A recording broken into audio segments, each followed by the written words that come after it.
Part of this provincial crackdown includes new restrictions introduced by Alberta Premier Jason Kenney starting tomorrow. All indoor fitness will be prohibited, things like patio dining, hair salons. Some Albertans, though, believe that these measures are going too far, including some members of the Premier's own party. Joining me now to talk about that, Alberta MLA Drew Barnes. Hi, Mr. Barnes. Good to see you. Good morning, Rosemary. Appreciate you making the time. You were back in April one of several MLAs who signed this open letter to Premier Kenney arguing against these types of broad restrictions. What do you make of the restrictions that are in place now, given how serious COVID is in your province right now? Okay, well, thanks for that question. But of course, it starts now with where we were at in April. We are undergoing such a mental health, physical health, spiritual health crisis in Alberta at the same time. In Cypress-Medicine Hat, COVID is not our only challenge, so we cannot lose sight of that. And of course, I've been quite vocal about the fact that our health service, Alberta Health Services, in 15 months could have done more to surge up our ICU capacity. Just a short time ago, we were still 3 people, God bless, in ICU and empty floors in our hospital. Why wasn't more done with that? And of course, Rosemary, the vaccination situation. When I talk to Medicine Hatters that, are getting their vaccination in America because before they go down there, they already have their second shot secured. And here we're dealing with a situation where a lot of times my constituency office is overwhelmed with calls looking for people looking for their second shot. Right. There's many things that we can learn to do better in our health system for all of us. There's many other effects of this COVID lockdown crisis. As lockdowns weren't meant for 15 months. And I'm grateful that I'm one of 87 MLAs paid to speak on the behalf of 4.4 million Albertans, and that's what I'm going to continue to do. And I take your point, Mr. Barnes. I think no one's saying that all those things aren't problems as well, mental health and the rest of it. But it remains that COVID is more deadly probably than the things that you have cited there. So are you in favor of the restrictions that are happening? Because I know the Premier did take a more regional approach, so your region is not affected the way others are. Do you think these measures are needed? I'm so grateful that he did take the regional approach. And of course, here in Medicine Hat and Cypress-Medicine Hat, my constituency is about 200 miles by 300 miles. So there's lots of different, situations out there. So the regional approach, that's a good start. But again, we're back to Albertan Cypress-Medicine Hatters that very much care about each other, care about our seniors and our compromised people, and want to comply. There's been quite a few reports out showing that compliance will be better and stronger and our outcome will be better if more evidence is provided, if the actions are more concrete and more correct, and our outcomes will be better if there's more willful compliance. And that's one of the reasons that I'm grateful to be the voice for Cypress-Medicine Hat.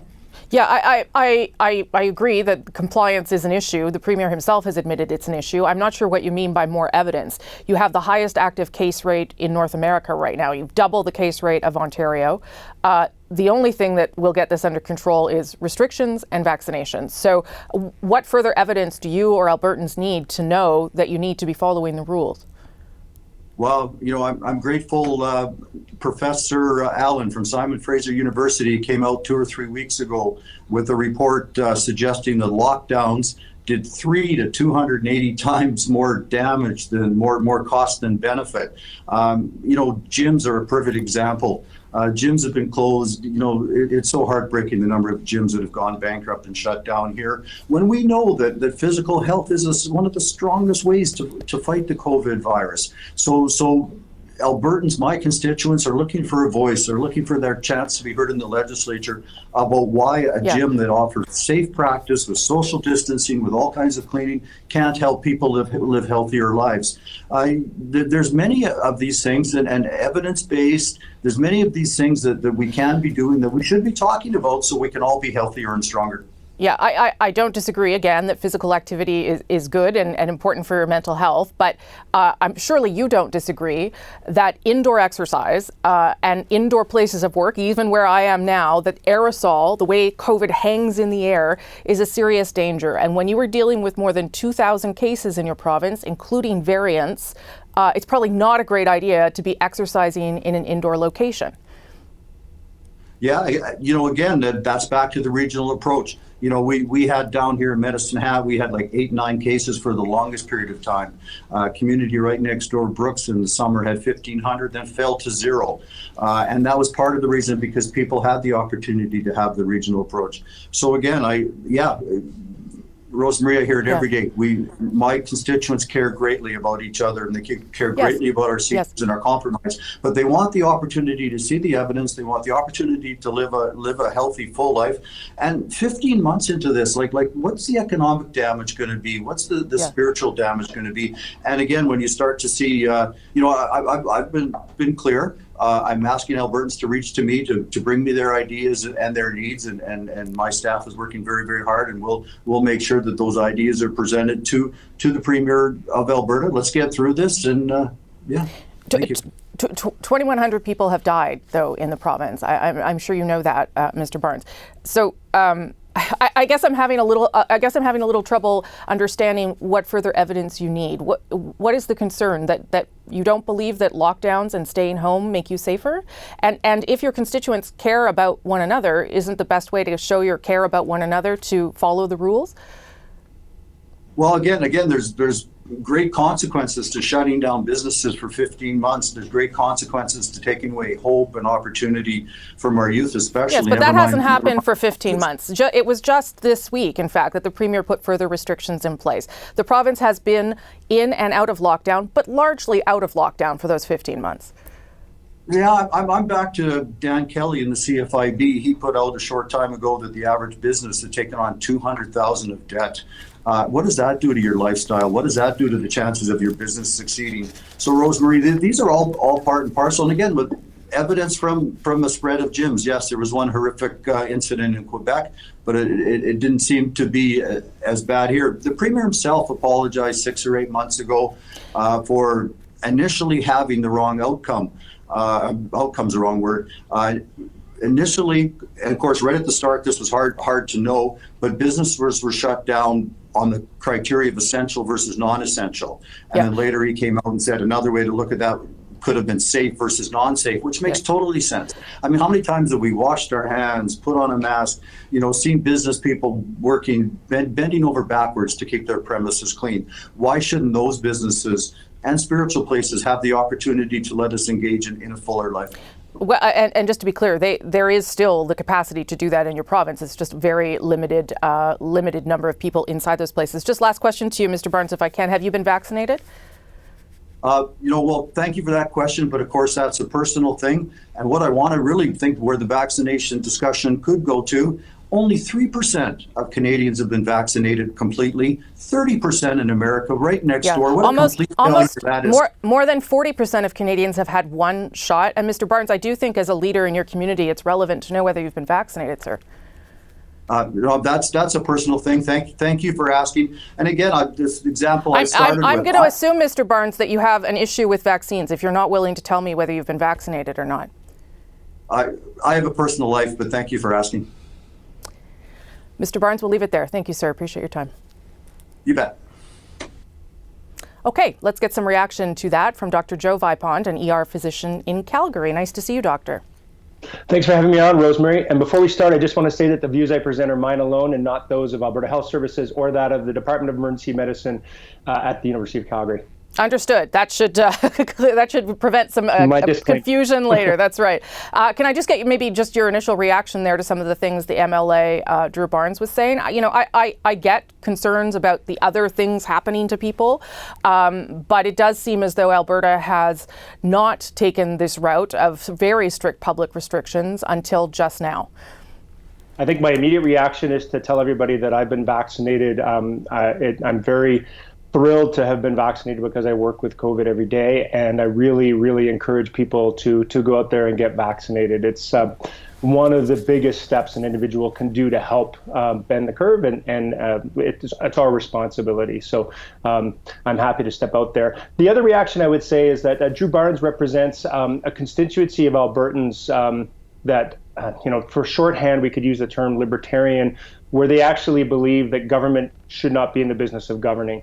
We are in the midst of a collective action problem, a pandemic, And the idea that we can leave this to personal responsibility, the idea that we should keep government out of our lives when we've created society in essence to assist each other when we're in times of need. This is what is the best representation of how we as a society should work together for a collective good, but a pandemic. And so I think it's a fundamentally wrong approach to disparage government when we need that support.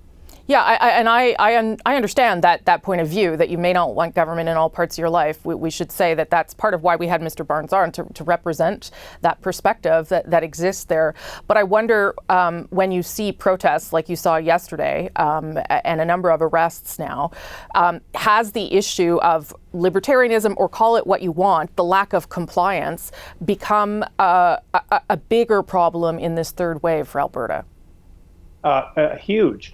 And it hasn't helped that not only Drew Barnes and his 17 compadres feel this way, but we've seen the same language from our public health, our chief medical officer of health, as well as our premier. We've heard the words that if we put in more restrictions, people are going to be less likely to comply with those restrictions, which I don't know of any medical basis for that. We've heard as recently as 10 days ago, our premier say restrictions don't work. And so when you've made this bed of the restrictions aren't going to be effective, and then you put in new restrictions and expect people to comply with them, it's very hard.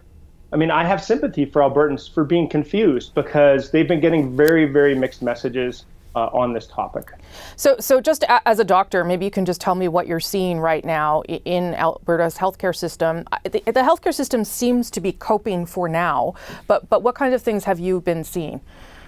Yeah, I've always been of the belief that we've had the wrong objective during COVID. The objective seems to have been we want to keep the healthcare system from falling apart, and that's kind of been the primary thing. Now, you've heard MLA Barnes say that, in that we could expand our ICUs even more and more to fill the gap. I've always kind of been of the belief that we should prevent death, suffering, and illness from COVID, and that would mean minimizing the infections, not maximizing our ICU capacity. But all that being said, over the last week, we have seen a flattening of both our hospitalizations and our ICU rate. In fact, our hospitalizations have started to drop a little bit, which is really heartening, and our ICUs seem to be plateauing at around 150 cases a day, like in there.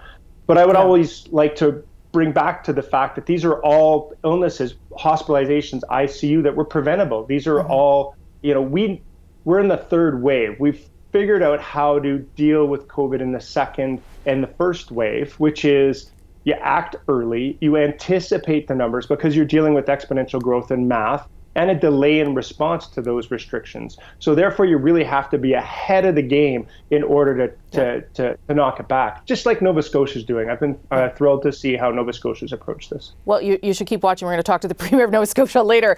Your positivity rate is still very high. I think it's still above 11%. Can I just ask you, Doctor, given all the things we've been talking about, given what Mr. Barnes had to say, are you discouraged when you see things unfolding in Alberta, or do you think the vast majority of Albertans they get it and they're doing the right thing? Just how are you doing emotionally with all of it?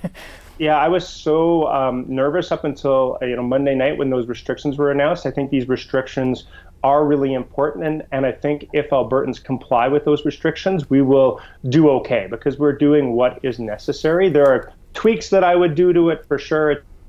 And we need more supports for businesses.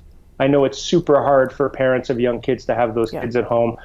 We should be using this time to COVID-proof our schools, mentioning those airborne precautions. We need to have better ventilation. But overall, I think these are the right set of restrictions. And I think the most important thing at this point is going to be enforcement, because as you have already pointed out, that's probably going to be the biggest issue going forward. Okay. Doctor, really good of you to make the time this morning. I appreciate it. Keep up the good work and stay well.